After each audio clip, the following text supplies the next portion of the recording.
नमस्कार मित्रांनो, मी सोमनाथ स्वागत करतोय तुमचं आपल्या सोम मराठी सपोर्ट या यूट्यूब चॅनलवरती। मित्रांनो, सर्वात पहिलं व्हिडिओ चालू करण्यापहिलं तुम्ही या कमेंट पाहून घ्या। यामध्ये तुम्ही पाहू शकताय कल्याणी सूर्यवंशी मॅडम हे विचारत आहेत, सर माझं पण नॉट अलोकेटेड शो होत आहे, सेकंड नंबर आहे वेटिंग लिस्टसाठी असं सांगत आहेत।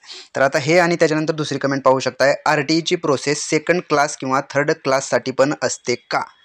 साईराम साईश्याम असं त्यांच्या यूट्यूब चॅनलचं नाव आहे, त्यांनी हे कमेंट केलेले आहे। त्यानंतर तिसरी कमेंट आपण पाहूया थोडंसं वरती येऊन।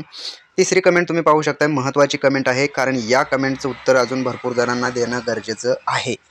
दत्ता म्हस्के सर हे विचारत आहेत, सर लॉटरी लागली आहे पण कोणत्याही शाळेमध्ये नंबर लागला नाही असे दाखवत आहे, या मुलांना दुसऱ्या लिस्टमध्ये नंबर लागेल का? हा महत्त्वपूर्ण क्वेश्चन आहे आणि भरपूर जणांचा हाच क्वेश्चन आहे, याच विषयावरती आपण बोलणार आहोत। त्यानंतर अजून एक कमेंट तुम्ही पाहू शकता, कामिनी नवले मॅडम हे विचारत आहेत, not selected in any school असं दाखवत आहे, तरी चान्सेस आहेत का? अशी कमेंट त्यांनी केलेली आहे। त्यानंतर अजून एक कमेंट तुम्ही पाहू शकता, सीमा अंबोरे मॅडम हे विचारत आहेत, सर वेटिंगवरती नंबर असेल आणि फर्स्ट राऊंडमध्ये नाही नंबर लागला तर वेटिंगची मुले सेकंड राऊंडला घेतायत का असं सांगण्यात आलेलं। हा सुद्धा महत्त्वाचा क्वेश्चन आहे। तर आता आपण सर्वात महत्त्वाचा विषय पाहूयात की जर आरटीई अंतर्गत नंबर नाही लागला, म्हणजेच पोर्टलवरती जाऊन ॲप्लिकेशन नंबर टाकून सर्च केल्याच्या नंतर सिलेक्शन लिस्ट आणि वेटिंग लिस्टमध्ये जर नंबर दाखवत नसेल, this application is not selected in any school असं दाखवत असेल, तर समजून जायचं आहे की तुम्हाला पहिल्या, दुसऱ्या, तिसऱ्या, चौथ्या राऊंडमध्ये तुमच्या मुलाचा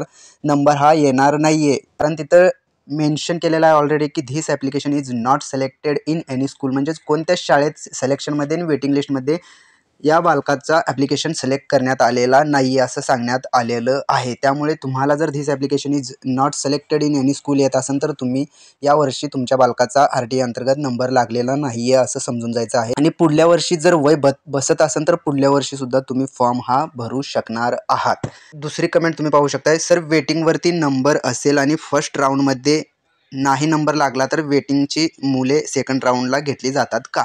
तर आता हा विषय मी क्लिअर करतो। आता सिलेक्शन लिस्टमध्ये जे विद्यार्थी आहेत त्यांना SMS पाठवण्यात आलेले आहेत। ज्यांनी SMS प्राप्त झाल्याच्या नंतर डॉक्युमेंट व्हेरिफिकेशन केलेलं आहे, त्यांचं ॲडमिशन डॉक्युमेंट क्लिअर असतील तर त्यांचं ॲडमिशन होणार आहे, आणि त्यांचे जर डॉक्युमेंट क्लिअर नसतील किंवा त्यांनी काही कारणास्तव पडताळणी समितीकडे गेलेच नाहीत, त्या जागा रिक्त होतात आणि त्या ज्या जागा रिक्त झालेल्या आहेत त्या रिक्त जागेमधून जे वेटिंगवरती विद्यार्थी आहेत त्यांना हा चान्स दिला जातो। वेटिंगवरच्या विद्यार्थ्यांना SMS पाठवला जातो, त्यांनीसुद्धा जर पडताळणी समितीकडे नाही गेले, काही कारणास्तव ॲडमिशन नाही घेतले, तर तिसऱ्या राऊंडमध्ये ना वेटिंगवरचे जे विद्यार्थी आहेत त्यांना तिसऱ्या राऊंडमध्ये चान्स हा दिला जातो।